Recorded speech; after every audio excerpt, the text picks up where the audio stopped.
Welcome to SBR TV. I'm Peter Loshak. This is the SBR TV NFL Experts Roundtable for Week 9 of the NFL this year.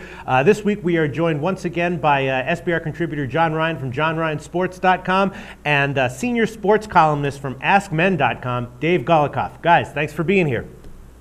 Thanks for having us. First game we're going to talk about, though, is Atlanta at Indianapolis. Now, both of you guys said that you wanted to talk about this game unbeknownst to each other, so I'm curious to see whether you're going to agree or disagree.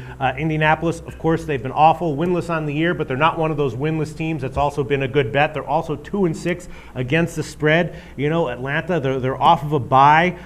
This has, public side backing Atlanta all over it, but as we know, the public has gotten, more and more correct. I mean, backing a big public side has not necessarily been an unprofitable thing to do this year. I'm tempted to take Atlanta myself, -7 on the road. The Sharps reportedly took Indianapolis last week and got burned. Dave Golikoff, what do you like in this game?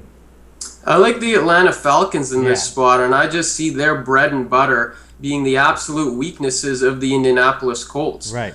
When you look at the Colts defense, their rush defense is ranked 31st in the NFL. They're giving up 144 yards on the ground per game. You got the Falcons coming off a bye with a healthy Julio Jones and Roddy White, but they're just going to pound the rock with Michael Turner. I think really that's going to be the difference for them to be able to pull away and cover that 7-point spread.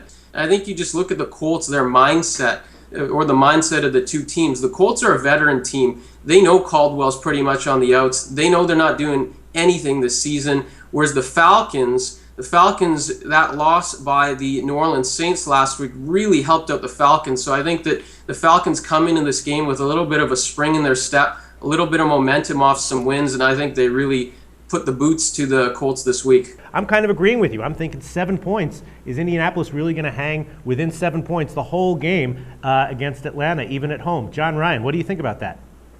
I'm going to blow your minds, and I'm going to go out on a limb here, Peter. I'm going to say the Colts win the game. Wow. Atlanta is 2-10 against very bad defensive teams since 1992, and most of this data is the last 3 years. So 2-10 against the number versus teams who give up 27 or more points per game when the game occurs in the second half of the season.